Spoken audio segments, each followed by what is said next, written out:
Oui, bienvenue à Marrakech. Hello World, bienvenue dans ce deuxième vlog voyage sur mon séjour à Marrakech. Avec Sonia, on a décidé de partir à l'aventure dans la Médina sans vraiment savoir où on allait, juste pour découvrir les trésors cachés et surtout découvrir la cuisine marocaine. N'oublie pas de liker la vidéo, de t'abonner si ce n'est pas déjà fait et de laisser un petit commentaire sous vos endroits préférés de Marrakech. Allez, c'est parti!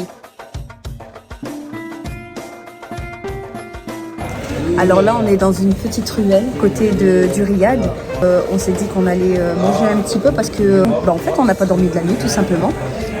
Quand je dis on, c'est parce que j'ai récupéré Sonia. On s'est pris une petite majouba. Vraiment, c'est msemen, mais quand c'est garni, on appelle ça majouba. Et donc, c'est une petite majouba. Moi, je l'ai pris non piquante parce que je ne supportais pas le piquant, je sais pas. J'ai un gène qui ne supporte pas le piquant.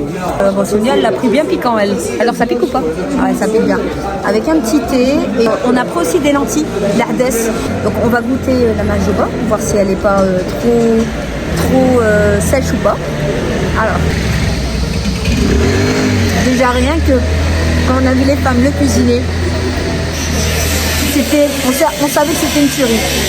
Il faut que je vous montre aussi comment c'est situé.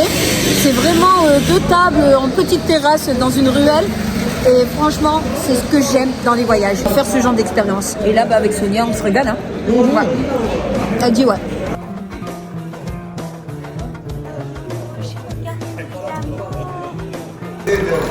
On nous verse encore le thé. Et là, Esmétique Ça va. Qui nous a cuisiné tout ça. Et franchement, c'est excellent. Très très bon. Merci.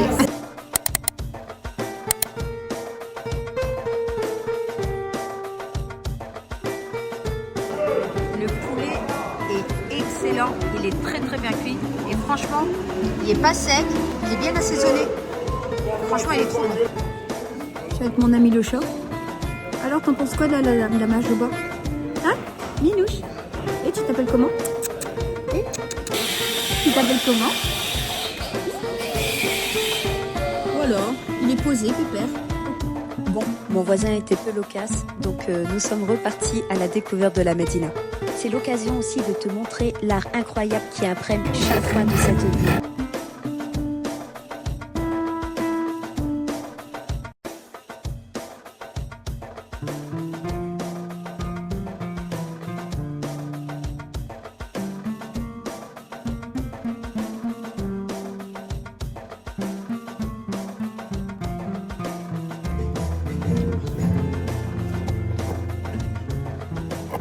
Voilà, quand on dit tout est fait artisanal, et en fait ça donne ça, des pièces d'échecs. Incroyable. On a eu la chance de tomber sur un atelier d'artistes peintres. Et là, quelque chose de vraiment mystérieux s'est produit. Un homme, assis à son bureau, ne nous a pas parlé immédiatement. Il nous a laissé explorer les tableaux qui débordaient de créativité autour de lui.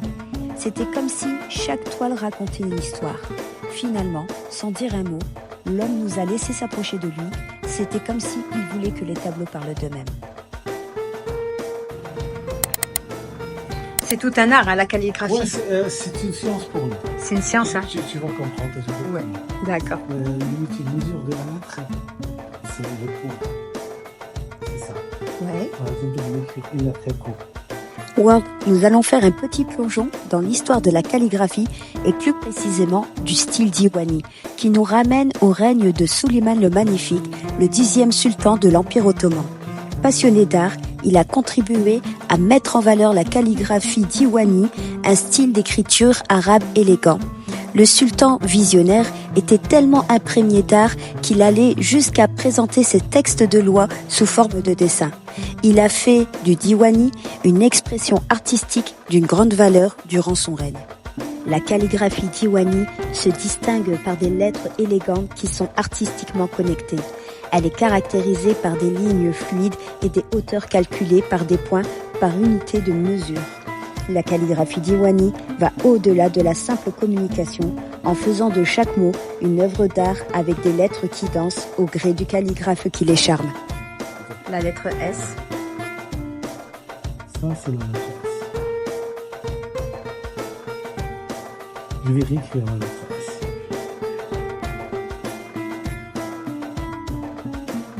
hauteur là, un demi-point ici, un demi-point, un demi-point, un demi-point, un quart de point, un quart de point. Alors, Oui. les lettres Ouais. sont mesurées et donc ça, c'est la vraie Ouais. mesure Ouais, d'une ouais, lettre. c'est l'outil de mesure de la lettre, c'est le poids, et c'est pour la calligraphie européenne, c'est ça. Chaque lettre, on a beaucoup de styles. On a par exemple le style, ça c'est l'européen, ça c'est le diwan. Vous voulez écrire le alif. Alif. Le alif, ça c'est le alif, la calligraphie, mais ça c'est pour c'est une écriture simple à lire. D'accord. N'importe qui peut la lire. C'était écrit. Ça c'est le alif. C'est 5 points. 1, 2, 3, 4 et 5. Incroyable. Et maintenant, vous le faites à l'œil. Oui, parce que j'ai l'habitude, j'ai eu ma licence de calligraphie. D'accord. En Turquie. On est deux dans l'histoire de Maroc, on est deux qui ont eu leur licence en calligraphie. Et ça existe des licences de calligraphie, donc ouais, tu vois. 3 ans de calligraphie. 3 ans, 34 ans. 34 ans. Ouais. Ah ouais, bah ouais. Non mais la licence c'est 3 ans. Non, c'est pas comme la licence de... Ouais, c'est pas Non. comme en France. Non, c'est pas, ouais. non.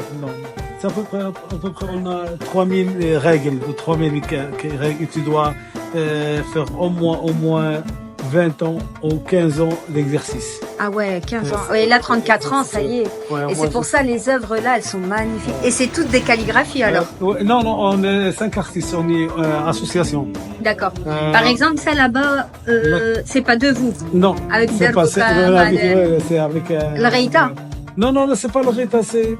Comment on appelle ça déjà? Ça s'appelle...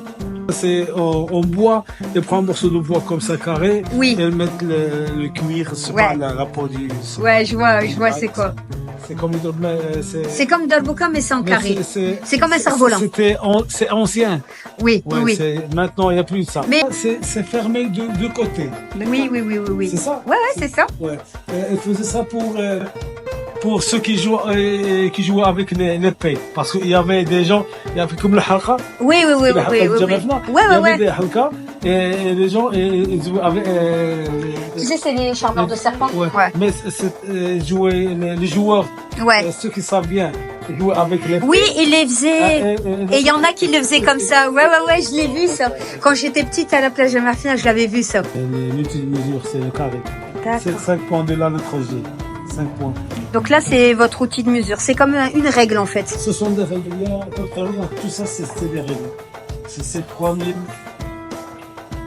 C'est fou, hein. C'est très de calligraphie. Eh bah, machallah, c'est beau.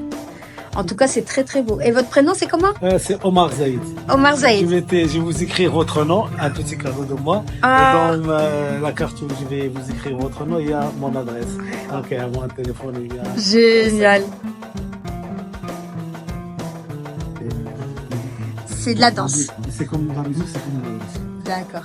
Ça veut dire Et c'est la calligraphie Zewani. Diwani. Diwani.